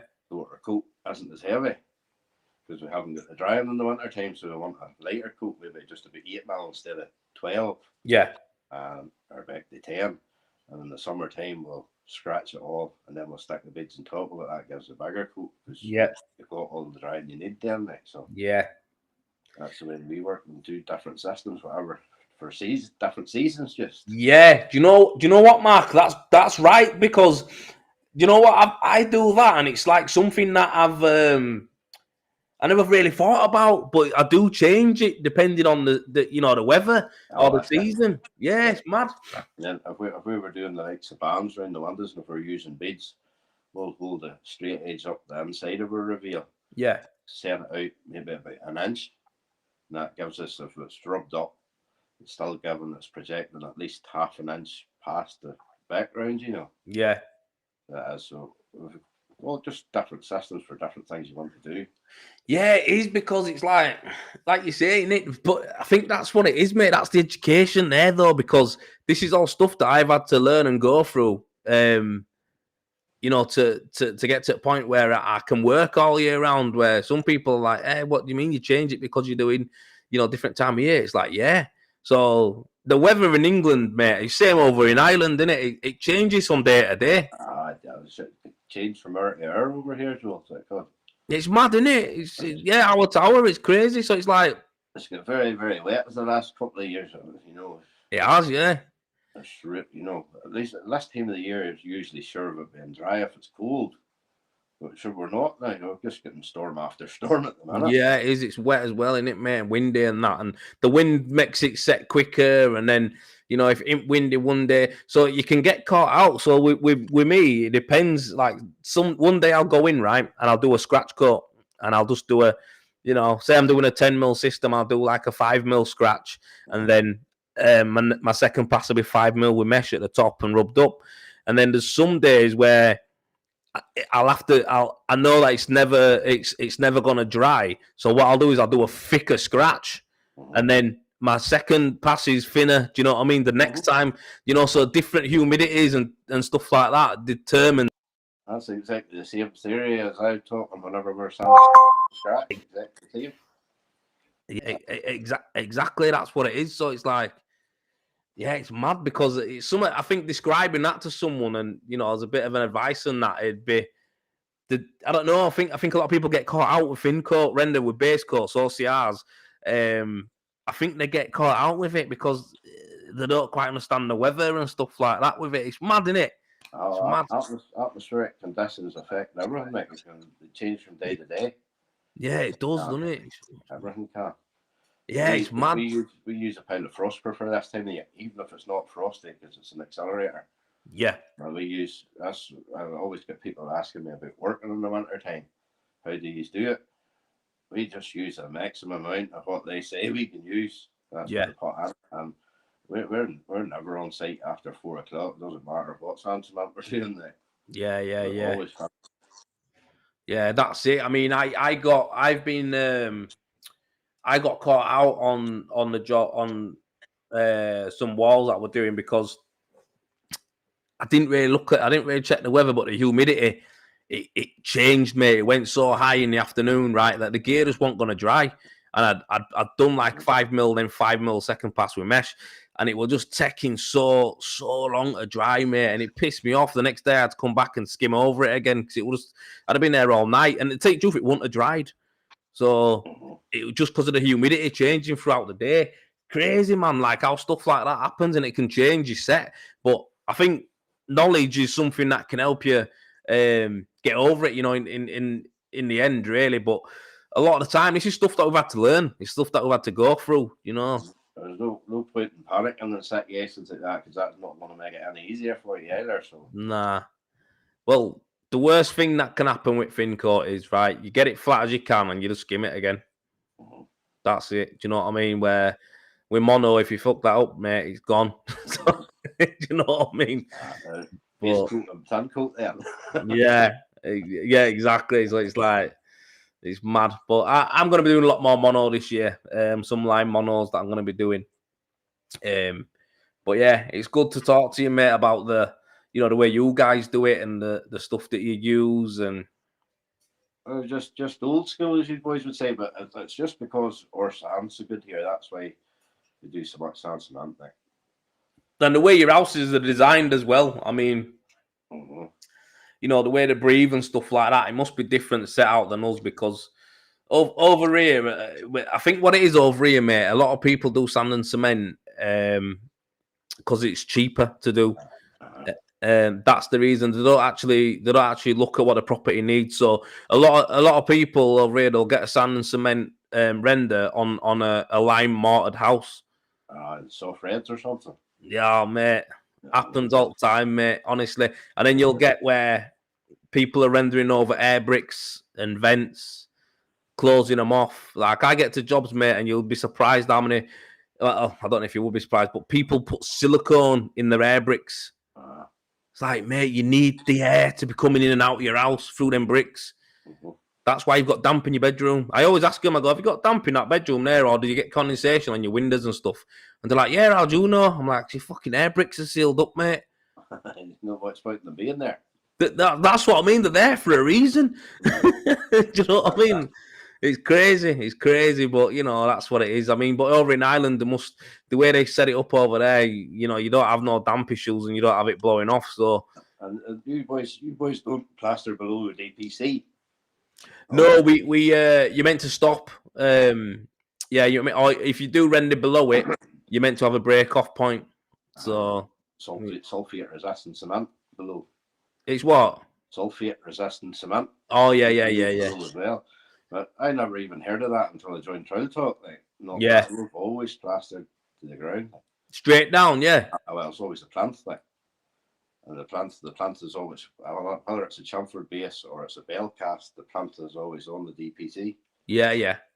And then the wee base goes up and behind the bell cast or the set out base. Yeah. That's what it is. Like over here, we do render it still, but it's like say we've got to have a clean divide, separation from the actual walls to DPC. That's it. Again, which is sometimes over here, mate. People render straight over it, and it's bridged. So yeah, it's not good when it's bridged, mate. It's don't last long. Yeah, especially in mud and soil and stuff like that. Don't last long at all. But yeah, that's just what it is, isn't it? I guess it's again just learning, isn't it? Education again. That's what it's all about, isn't it? It is, man. It is. But Mark, you know what, mate? I've absolutely loved talking to you. I enjoyed it myself, Joe. We've had, I don't even know how many comments we've had. I ain't even. Sorry, guys. I'm gonna have a look through them, but I think if anybody asks me anything, I'll answer them on Facebook. I'll answer if anybody asks me anything. Yeah. I think you'll. There's 156 comments on here. Oh, that's pretty decent. That's a lot of comments, mate, and we haven't responded to any. So we've just kept talking, mate. So we're gonna have to look through them after. That's what we'll do. But that is a lot of comments, mate. Basic rules of rendering haven't changed over the years. Retarder, accelerant, and results has ever made more. The process dealing with variables like weather, backgrounds for just products and applications change, but variables don't change that much, really. That's true. Yeah, and then you've got what the Optimix talking about lot of Optimix conversations here. What's this here? Let me see if I can find any good ones, mate. I would imagine you to use a finer sand, nothing too coarse. I don't know what that's for thingy. Your bigger nozzle, like makes a lot of machine talk here, Mark. Mm-hmm. That's Sai lied to me. What's Sai been doing? Oh, girls have you wrapped round your little finger. They do. Love how chilled Mark is. Just completely zen. You are. I was actually a bit nervous, So. Nah, you're natural, mate. You're natural, mate. You've got it. You're good. I told you earlier on the way I was wanting to step out of my comfort zone this year. So yeah, good. Next is Trail Talk. Yeah, because Stuart wants you on there, mate. Because he said to me, messaged me saying, "How have you done that?" I think you caught me a flanker.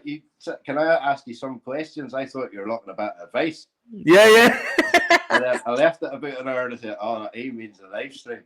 Yeah, that's what I mean. I thought, yeah, that's what I wanted to do, mate. I wanted to get you on, and then you were just like, when you said yeah, we're like, yeah. As I say, we'll step outside the comfort zone. I have an idea for search. I'm going to maybe try and get me, Colby, and George all on. Yeah, that'll be good. Then they'll understand anything. Yeah.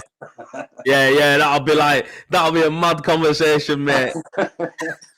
Like I say, I'm lucky because, like I say, I've been raised. My mum was strong Irish. Do you know what I mean? So a lot of my friends, mate, honest to God, especially when she got angry, she was carrying on with me, Mark, yeah, and she was giving me some abuse and that. The only word they'd understand was "fuck," mate. That is it. She talked very quick. The angrier she got, the faster she talked. Lightning quick, mate. That's what we're like. See, if I'm talking to George or Colby, I'd be talking a whole lot faster than I'm talking to you here. Like. Yeah, I know. So that's what she had to do. Like, so she when she kicked off, mate, all my mates could understand what the F-bomb and bastard. That's all. That's all I could understand. Yeah. And I remember she was shouting at me one time. Yeah. And I went outside. I was like, fucking hell, man. Oh, like, like thinking, bloody hell, it's got a grill in. My mates were like, what did your mum just even say to you? And I said, I understood what a bastard part. I said, you don't want to know, mate. You don't want to know, mate. You don't want to know. You don't want to know, mate. Because when she kicked off, the full-blown accent come out, and yeah, the same with my uncle when he comes over and like we go to a pub for a pint, and he tells us a funny story or a joke or something, and then me and him will start laughing after it, and everyone's not laughing, and he'll be like, they don't have a clue what I just said, do they? And we're like, nah, they didn't get none of it. Sarah does it now when she listens to my uncle. She's like, oh God, he needs to slow down. I don't know what he's on about. Like, but yeah, that's just it. It's a nice accent, no, it's a warm accent, mate. It's a good accent to have. I think it's only the accent that gets menacing the lower it gets, you know. Yeah. Talk very pretty softly. Yeah. But your mum wasn't. You see the Belfast woman. Yeah, Belfast, mate, straight up. Hardcore, mate. Hardcore. Honestly, man, she was like my uncle talks like you. He talks really relaxed, and sometimes he talks so relaxed he mumbles though. Yeah, like and it's like you know, like what you want about. But then you know, there's times where he gets giddy and then he'll talk a bit louder and stuff. But our mum was constant, mate. Honestly, she was. No one could understand her, mate. No one. It was mad. Like, she lived there from when she was 16, and she never lost her accent, mate. Oh, there you go. Strong. Never lost it, mate. Never. 16 years old she got here. She never lost her accent, mate. And like, that's mad. Yeah, it's crazy, mate. And everyone was so like, you know, Irish cafe, man, mad. Yeah. Yeah. Don't mess with Jules, man. She once bit a police officer, mate, on his leg. Do that? He bit a police officer on his leg, mate. I was like, oh my God. Oh, so I asked her, I said, have you ever been arrested? She's like, yeah. I said, what for? She said, I bit a police officer. I was like, what? As you do. That must have been a good Saturday night out. Oh my God. I was like, what, mate? Mad, mate, mad. My family from Ireland, they're from Belfast, and they're a bit, they want the best, like, off, you know what I mean? So it's, they've got stories, mate. They've got stories. But yeah, I've been going there I went there since I was a kid, mate. I went there when I was a proper kid and that, when I was young, like baby born, you know. It's a good spot. I reckon they were wanting to come, you know, do the meet up in Belfast. But sure, you'll know yourself, there wouldn't be enough to do for a week in Belfast. It's not. Yeah, for a full week, it's it's not. Yeah, there's not loads to do, is there? I mean, it's a beautiful place, though. We'd have to be mobile, so that means somebody would have to drive. And about too much organised, I think. Though it's spread out, innit? It's quite spread out, innit? Yeah, it's quite spread out, man. There's plenty for us all to do there. Yeah, it's a big city, innit? Like I say, Belfast is spread out, man. Last time I was in Belfast, I can't remember when it was. Oh no, I went a few years ago. To be fair, I went to a powerlifting competition, but I went and when I got there, the news on the TV, there was a march on, right? And there was a riot, and so they went like that. They checked into this hotel. I didn't go to the Europa. That was the most bombed ever. I didn't go there. 33 times that was bombed. Yeah, I thought I don't fancy risking that, knowing my luck. So I went to a different hotel, stopped in this hotel. And anyway, when I went in, they were like that. Yeah, anyone who's stopping tonight, basically, just don't go out anywhere tonight because obviously they're expecting it to kick off. So I'm like that. I'm thinking, oh yeah, whatever, you won't think about. I'll stay in anyway. So I stayed in now. And I woke up in the morning, put news on, mate, and the streets and everything like that. There was a proper carry on, mate, fire, everything. It was mental. Proper bombs and everything. Yeah, petrol bombs. The police were out, mate, in the trucks, the Land Rovers all covered up, everything like that, right? That's what my whole youth was like, Joel. Bombs every day, people getting killed every day. Yeah, mad, wasn't it? Mad. And then, mate, I went outside, right, and it was spotless. I thought, nothing's happened here. And then I thought, you know what? There'll be experts at cleaning this shit up, though, won't there? It happens that often. It was like, no, what happened, mate? People walking around the street like, I thought, fucking hell, there was a riot here last night. It was like, yeah. That's mad. That's mad. Yeah, it's crazy, isn't it, though? Yeah, it's an interesting place, mate. It's got a lot of history on it, so. Well, maybe not much to see because it's all been blew up. Yeah, it has on it. That's crazy though, mate. See, a lot of people won't think that's just over, other side of the ocean, is it? It's not far, is it? And it's like a different place, isn't it? How it's gone off there. It's a war zone for years. Like. It was, yeah, it was. I've had cousins who served in in the army there as well. You know, when it was they're doing like the peace times and that, and one of them dropped. I think they dropped must have been it would have been a grenade, but not a thingy one, like a pipe or something like that. Dropped it over. Yeah, they were doing a walk. They used to walk by fours, didn't they? So everyone were looking in different directions. And someone dropped a thing over a wall, just over a garden wall. Just dropped it over, it blew up, and he's shrapnelled all his leg up, mate. It was mad. Yeah, but that's the kind of stuff that happened there, wasn't it? Like mate, I used to live in Ballymena and the town, you know. Yeah. And the police station's here, and there's a street here. I lived up that street, and I can remember playing in the front garden. It was the house that way up above the road, up a set of steps. And I'm playing the garden, I heard this wild racket, and I looked over the wall. There's a car coming round the bottom of the street, and a boy hanging out the side of it, an Armalite, and her boom, boom, boom, boom, yeah, halfway up the street. Like. Yeah, never forget things like that, Joel. You know. Yeah, you don't, mate. Yeah, it's mad in it. I mean, my uncle tells me stories like that as well, mate. He wanted one of the best of lads, I think, growing up. He's been to Boston and stuff like that. He says so. He's seen a lot and he's got a lot of stories. I bet you've got everyone in Ireland who's grown up there has got a lot of stories, haven't they? Aye. See, I'm just thankful the Good Friday Agreement was in 1998 and my girl was born in 1998. Yeah. My kids grew up not seeing any of that crap. They don't even know very much about it, to be honest. Yeah. It's mad, isn't it? It's mad. Like you say, they've never seen it or, one part. Didn't get to know anything about it. But like I say, when I remember being as a kid, seeing the murals on the walls and that when I used to go as well, and on the side of the houses and that. And yeah, it was mad. And yeah, it's weird because being in England, we've never ever had anything like that, mate. Like, but when you go there, the police stations are like army bases. They're not as bad now, so they're not. They're not as bad now, no. A lot of the police stations are done away with. All the army barracks is done away with. Are they? Yeah. They are, yeah. I think there's maybe one main camp in Northern Ireland now.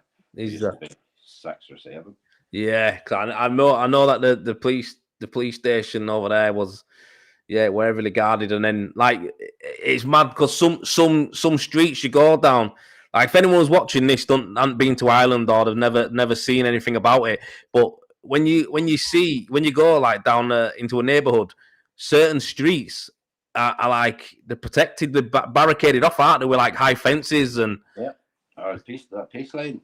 Is that what it is? The peace line, you call it a big wall. There's a big wall with a big massive fence on top of it, and there's gates on it, and the gates are open through the day and closed at night. Yeah. So they were to keep them apart. That's what it was, wasn't it? To keep them apart. Stones and vertical bombs over the fence then. Yeah. And that's the thing. Like, if you've never been to Ireland, then you'll never would have seen this stuff. Unless you zoomed in on news. But that when you go, it quite shocks you, doesn't it? If you haven't seen it before. Definitely. If you're up around Belfast, you're walking around Belfast, not the city centre. You could be walking up the street and it's all Unionist loyalists, red, white, and blue. And 5 minutes up the road, it's all green, white, and orange, and nationalist Republicans. Yep. You won't know where you're at. Yeah, exactly. Yeah, and that's it. Yeah, and it's. I was showing Jay when he was over. The Catholics, they put up the Palestinian flags. Yeah. And the Protestants, they're aggrieved at that. You know the thing is with flags in this country. Yeah. Ulster, the Protestants now they put up Israel flags. Yeah. Just because Catholics are putting, and none of them even understand anything about. Yeah, just to show that's us, mate. We're separate. Just to annoy each other. Yeah, that's all it is, isn't it? Just to piss each other off. It's mad, isn't it? But again, it's if you've never been there or you don't know much about it, you realise how much the hate was bad, wasn't it? Oh, it was, yeah. Yeah, well, it was bad. Whenever I was young, Joel, and I served my time, if I'd have been out, say, at a disco or whatever they call it at that time, when I was coming home, I could have been stopped by the police, stopped by the army, stopped by loyalist paramilitaries, stopped by Catholic paramilitaries. Yeah. Stopped 4 different people in the one night asking your details. Yeah, crazy. It's mad.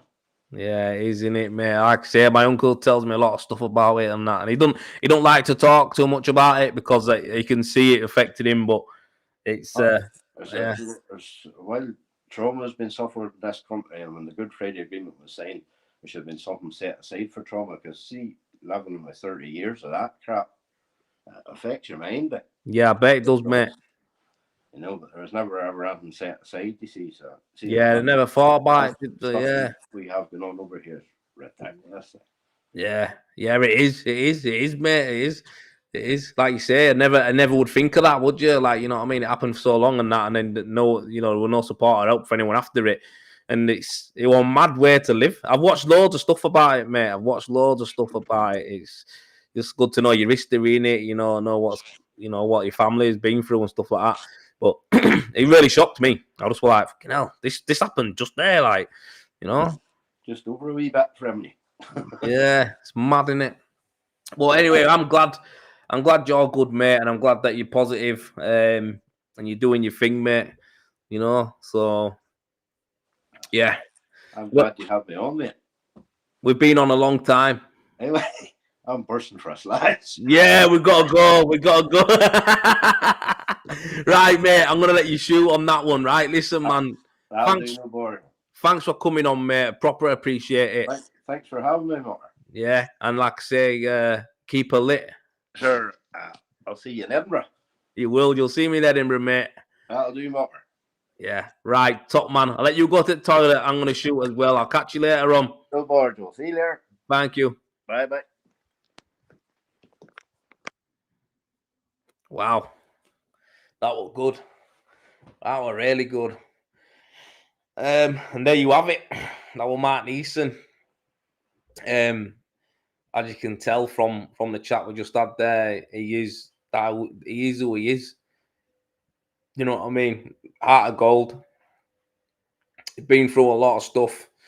Didn't go into great detail, his personal stuff. But I always find people like that who are warm and have that needing them or that wanting them to help other people. Usually I've been through a lot of stuff, you know what I mean? So I take that, as it's nice. I think that's one of the best chats I've had. Good to talk to him, really warm guy. Yeah, he was one of the best ones I've had, I think. We talked about a lot of things, talked about what he does and why he does it, the different systems he does, the different tools he uses, how they sort it out. And it just seems pretty laid back, doesn't it? Everything's laid back. Everyone cracks on together with Colby and George, and they just seem to have a really nice thing going, don't they? So, yeah, sounds like they're on a nice thing, mate, and it's good. It's good. It's good. It's nice to see. Yeah, I mean, there's a lot of comments that have been said. I've missed a lot of them. The conversation was just flowing. It was just at the point where it's like, you know what, I can't read everything and still talk to my man, properly and that, because I tell you the truth, I was captivated by him, talking to him and that. So, to keep that going was effortless, and it just means we didn't really look at any comments. So I'm sure we'll have a good conversation on this after the fact anyway. This one I'm going to chop it. I'm going to put it onto the YouTube and stuff like that. I'm going to share this out there. And I think again, yeah, man, great vibes. It was a good chat. I think again, it's like he's definitely someone who I'd like to have on again in the future. To talk more about the rendering that he does and the skills that he does, and just giving guys advice. Yeah, time served, spread there, sand and cement, car light, mad. So I learned some stuff from him tonight. I know everyone learns off him all the time anyway, but I think some of you guys will learn some stuff tonight as well. With some of the stuff I asked him and some of the stuff he explained. So yeah, really good, really positive chat, man. I'm happy that I had that. I'll tell you the truth, I was looking forward to this all day. I look forward to it all day, and with everyone who was commenting as well, saying they were looking forward to it. I hope you guys enjoyed it. I hope that you enjoyed it and got what you wanted out of it. what's that? It was really nice to hear about the Troubles too. It's not something we get to hear a lot of over here, at least at my age. Glad to hear things are much better now. Yeah, man. Yeah, you know the way he talks about that as well. It's mad because obviously my family's from there and that, and it's like my uncle. He talks about he would never bring it up. Like he would never bring it up to talk about it to me. But literally, I just ask questions because I'm that way out. So I ask him stuff, and yeah, like you say, I think them guys, the way they talk about it, you still won't believe how bad it actually was. You know, so yeah. I've had family who's been in the army who's over there, who was obviously from Leeds, but they've been in the army over there when they're going over, and they've, like I say, one of them got blew up in his leg.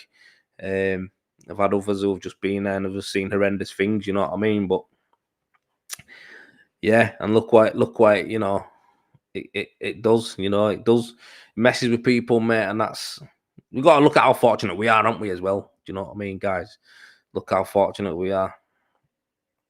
Yeah, it does, mate. That's what it is. It's mad how religion and you know the flags can separate people. Not even that far away, you know. Great Britain flag, and then you've got the Irish flag, and it's mad, mate. People kill each other over a flag. It's mad, and I think it hits home. It hits home more. You know, like we're used to seeing stuff, right? That's usually on, like, you know, in Middle East, Ukraine, or Saudi Arabia. Afghanistan, Iraq, Iran.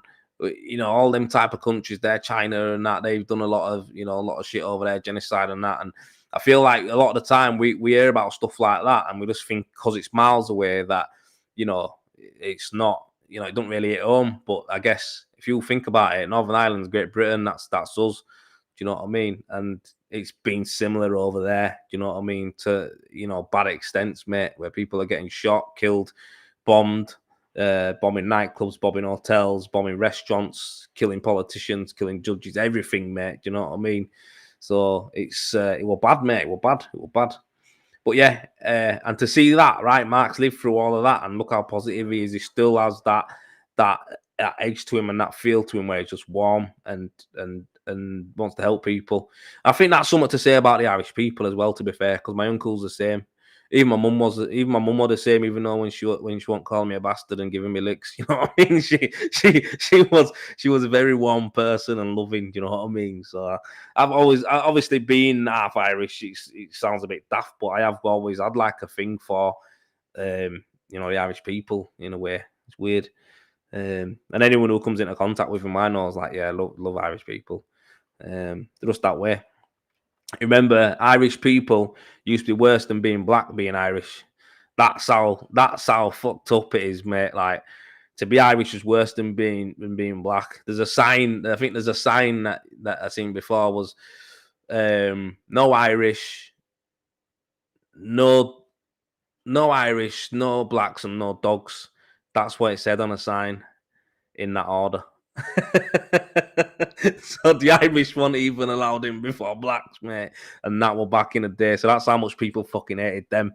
So good on them, mate. Great nation, and Mark's one of the great ones from there, isn't he? So, but yeah, this isn't a history lesson. This is Vendavate Hub, and yeah, man, positive chats, really good. I'm glad you guys got a lot out of it. I hope you did anyway. And yeah, it was really good. I enjoyed it. All right, I'm going to get me sent off because I've been on here for a long time, and believe it or not, I've had my water here. I haven't even drank my water. I usually aim to get through one of these a show now, and I didn't do it, so I'm going to have to neck it. So, yeah. Even Kat said us like that. Fucking hell, mate. That guy's a legend you just had on. She just laid there listening. So, yeah. That's exactly it, mate. You've nailed it. It feels so far away, but hearing about getting asked for ID 4 times, it feels more relatable. We've all been on the piss. Yeah, you're right, mate. It'd have been scary, mate. It'd have been scary. You know, again, we live over here and we're all right, but I guess over there, you don't know what's going to happen. You know, to stop you, say the wrong thing, you get bashed. You know, people used to go missing. So yeah. Like I say, my mum, when she bit the police officer, it was in England. I don't think she'd dare bite an Irish police officer. If it was in England, she bit a copper. But yeah, anyway. So yeah, when I'm a bit nuts, right, it's my Irish side that's coming out as well. I tell people that. So the Irish temper, hot blooded. But right, listen, guys, I'm gonna love yous. I'm gonna leave you. I'm not watching Love Island because I watch it in the mornings. Yeah. Can you imagine your next door neighbour's house destroyed because of religion or even speaking out of turn mental? Glad it's better now. Irish that the Irish working most open, folks.